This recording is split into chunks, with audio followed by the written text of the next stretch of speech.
Hello, hello, everyone. Welcome back to the Capybara's English podcast.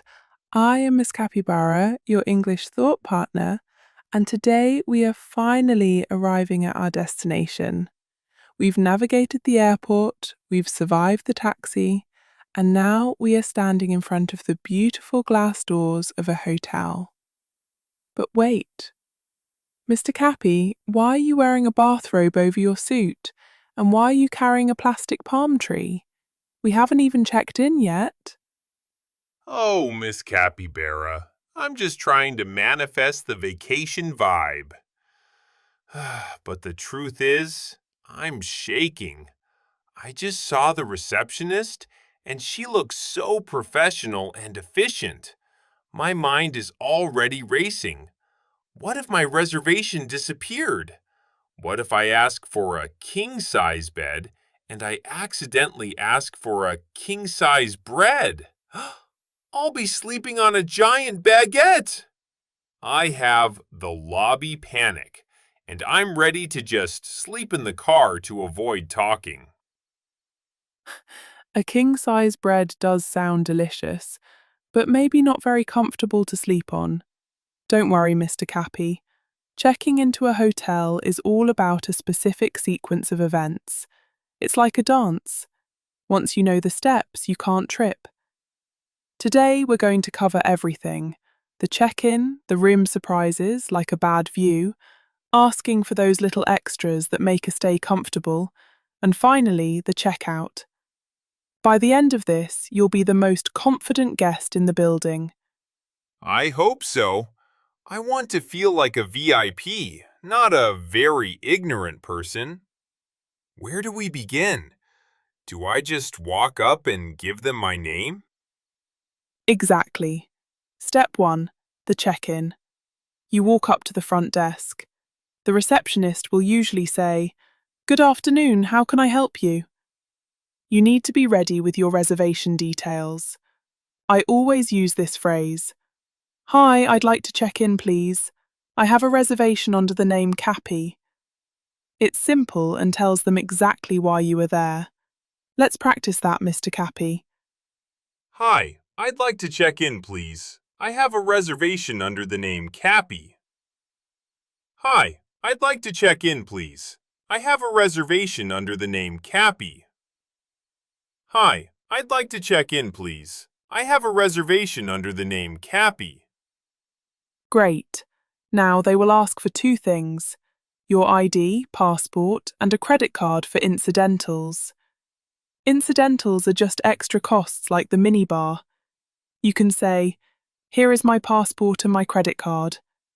Try it. Here is my passport and my credit card. Here is my passport and my credit card. Here is my passport and my credit card. Perfect. Now, before you take the keys, you need some vital information. You need to know about breakfast and the Wi-Fi. I always ask, is breakfast included, and if so, what time is it served? This is a very important question for your stomach. Practice that. Is breakfast included, and what time is it served? Is breakfast included, and what time is it served? Is breakfast included, and what time is it served? And don't forget the internet. You can ask, "Could you give me the Wi-Fi password, please?" Mr. Cappy, could you give me the Wi-Fi password, please? Could you give me the Wi-Fi password, please? Could you give me the Wi-Fi password, please? Now let's move to step 2, the room surprise. You go up to your room, you open the curtains, and instead of the ocean view you paid for, you are looking at a brick wall and a dumpster. Or maybe the room smells like old socks. You shouldn't just accept it. You have to go back down or call the front desk. I use a very polite but firm problem-solution structure. I say, "I'm sorry, but I'm not happy with this room. The view isn't what I expected. Would it be possible to change rooms?"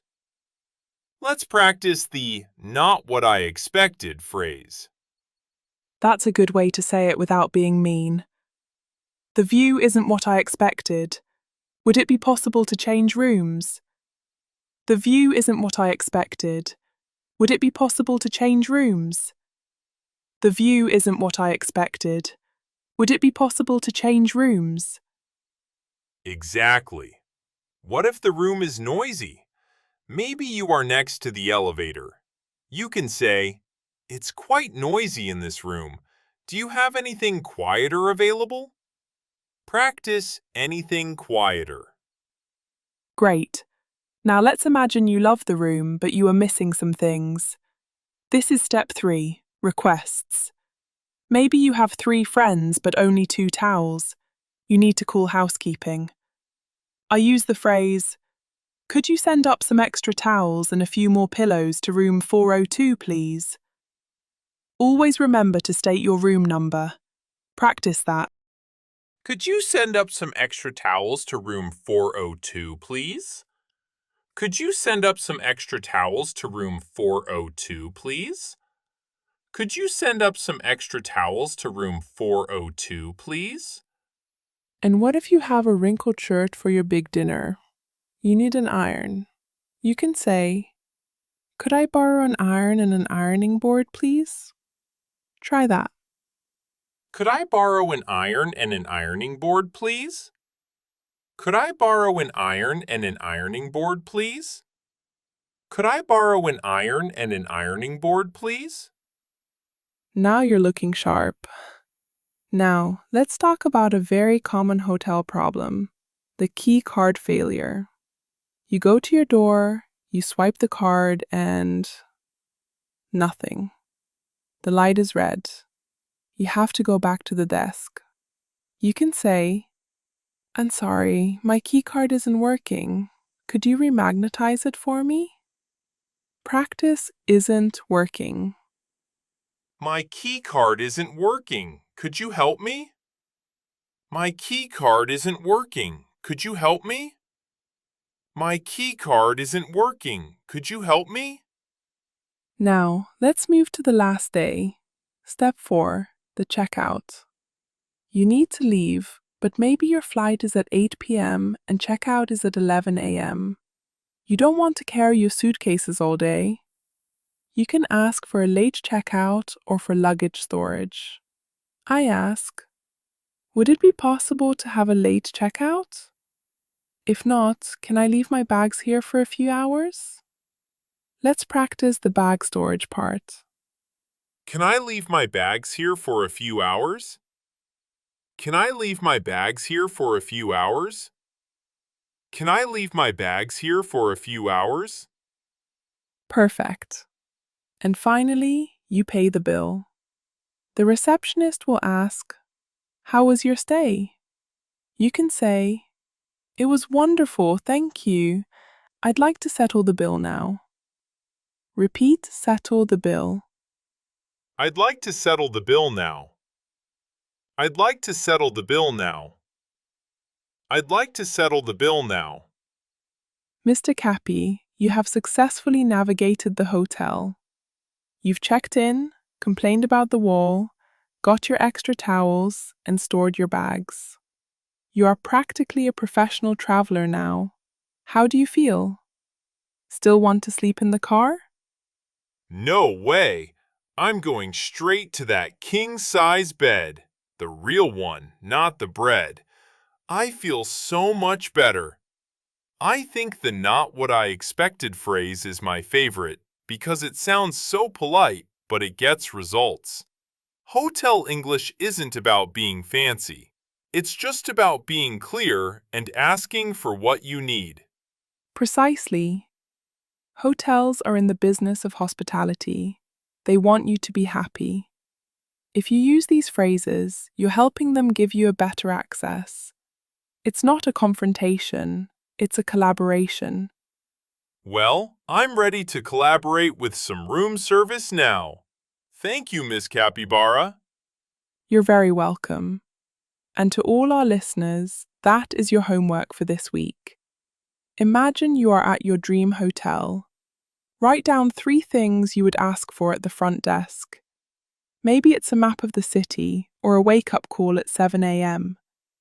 Practice saying them out loud until they feel natural. Bite the bullet.